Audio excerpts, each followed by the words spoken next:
In this age of social media and constant online discourse, it's very rare for a game to come out of nowhere and knock you off your feet.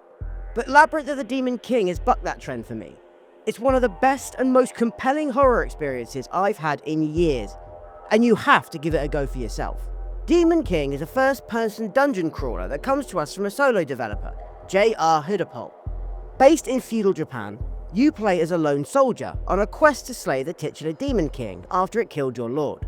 To achieve this, you'll have to explore a ghostly abandoned town full of abominations and horrors, solve puzzles, and master its methodical and challenging combat, all whilst unearthing the secret behind the labyrinth itself.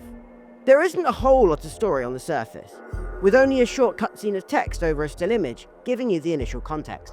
Bits of lore can be found through various items and documents you find on your journey, as well as through the game's various NPCs.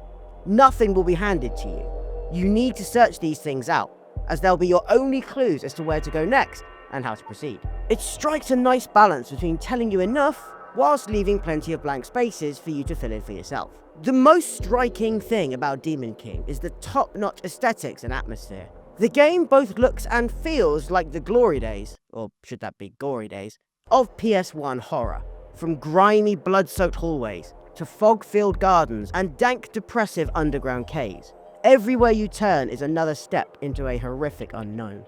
This is all achieved in a low-poly art style that only serves to add to the unease, and a colour palette that serves the game's tone perfectly. The various monsters and enemies you encounter are similarly disgusting. A heady mix of body horror, stiff animations, and jarring visual designs make each encounter memorable. There's a decent variety on display too, and each feels distinct with their own quirks and personalities. This visual design is coupled with cutscenes and vignettes that do an impressive job of feeling like those old 1980s Japanese VHS movies. All low frame rate and wobbly framing layered with grainy CRT textures and faint static. Demon King's audio design is similarly excellent in both concept and execution. The game features music sparingly, with distorted synths accompanying the horrifying cutscenes only at key moments. Most of the time, the only sounds you hear will be the tapping of your footsteps on cobbled ground, and the distant howls of monsters yet to appear. Particular credit has to go to the sounds that accompany NPC dialogue. It's absolutely horrific, in the best way possible. Sorry to headphone users for that one. This all comes together to create a compelling atmosphere, one which grabs your attention immediately and draws you into its world.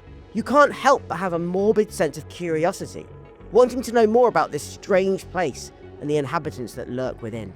Demon King wears its influences very much on its sleeve.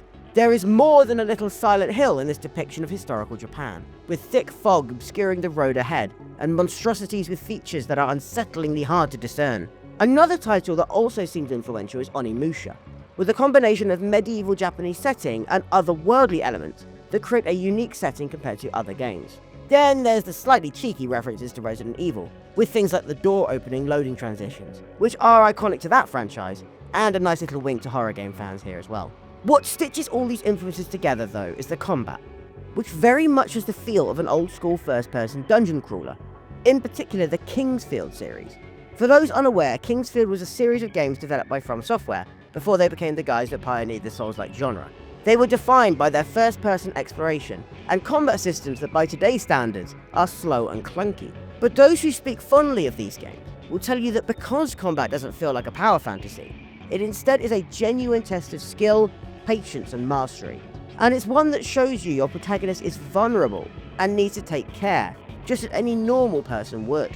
Demon King takes the best parts of this combat system and builds upon them in a unique way. There are several different types of weapons that fall into three major categories: slash, pierce, and blunt. You'll need to make sure you have all these types of damage available to you, as certain enemies are basically invulnerable to all but one type of attack. Now this can be a bit hit and miss, both figuratively and literally. Owing to some clunky hitboxes, you can find yourself missing attacks that you really feel like you should hit. Not only does this leave you vulnerable to attack through no fault of your own, but often that attack is the only way to defeat what you are facing in the first place. This can be immensely frustrating, coupled with an inventory system that means switching weapons on the fly is cumbersome and time-consuming. A quick select between different weapons would have been a nice feature.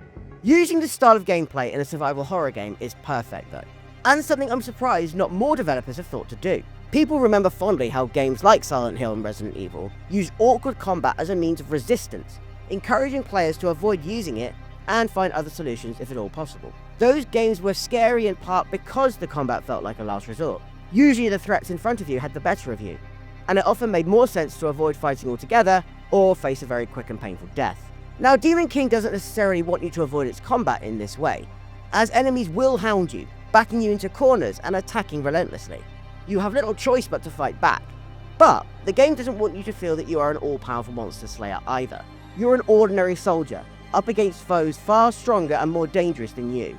You have to move carefully, consider your options, and attack only at the right times to be successful. But don't get me wrong, Demon King can still be surprisingly fun. Figuring out each enemy type's move patterns, when to block, dodge, and attack, and managing your stamina levels with enough offense to take enemies down can be a thrill. But knowing the punishment for failure can be severe, and that one wrong move can end in disaster, adds to the overall tension of the game. Though it must be mentioned that the combat is far better suited to one-on-one encounters. As soon as you're surrounded by several enemies, especially ones of different types that require different weapons to kill, the game becomes far less enjoyable and far more frustrating. At those points, it really is better to try and run away, and hope to God they don't all follow you at the same time. Demon King also includes boss fights, which are probably its weakest element. The designs of them are great and fit perfectly with the overall tone, but most of them boil down to doing the exact same combat routine of block, parry, and attack as every other enemy you face.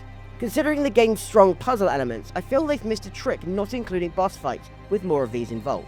Now, whilst the majority of Demon King is a lonely and isolated experience, you aren't completely on your own in this adventure. You'll discover NPCs that can offer things like items for sale, or upgrades to your equipment. These quickly become necessary as you encounter new and stronger foes, so keeping an eye out for every collectible you can find is vital if you're to gather enough resources for upgrades. Though it's important to be careful who you trust, because not all NPCs are as friendly as you might think, or indeed hope. I won't spoil anything, but one decision I made with an NPC early on had ramifications for the rest of the playthrough I really did not expect. You also have a simple stat increase option via the game's shrines, allowing you to improve your health or stamina, using scarce incense resources hidden throughout the world. And speaking of those aforementioned shrines, you can add Dark Souls to the game's list of influences. These act as the game's bonfires, as you can only save when reaching one, and will respawn there when you die.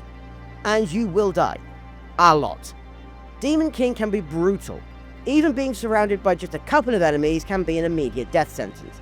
And that's nothing to say of the game's various traps and pitfalls set to catch you out along the way. What makes Demon King such an excellent horror experience though, is the way it doesn't just need to use cheap tactics to be scary.